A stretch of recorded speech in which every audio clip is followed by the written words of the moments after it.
Itlong video na ito ay kuha malapit sa isang airport habang kinukuhanan ng video ang isang pampasaherong eroplano na kasalukuyang lumilipad. Kung titingnan mabuti ang video ay meron palang isang UFO na dumaan na kasing bilis ng kidlat.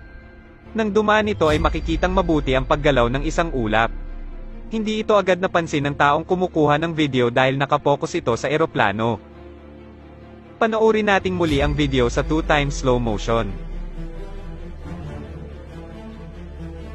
Panoorin nating muli ang video sa 4x slow motion.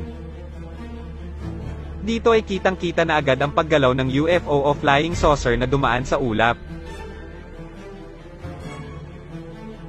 Panoorin nating muli ang video sa 16x slow motion.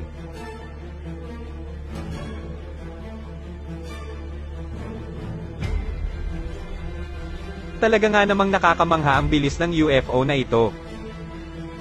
Parang nagagawa nitong pumunta sa kabilang daigdig sa isang kisap mata lamang. Bakit kaya patuloy ang pagbisita ng mga UFO o unidentified flying object sa ating planeta? Ano kaya ang pakay nila sa ating planeta? Balak ba nila tayong tulungan? O balak nila tayong sakupin? Ano sa tingin mo, kaibigan?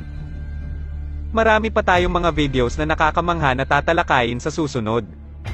Maraming salamat sa panonood.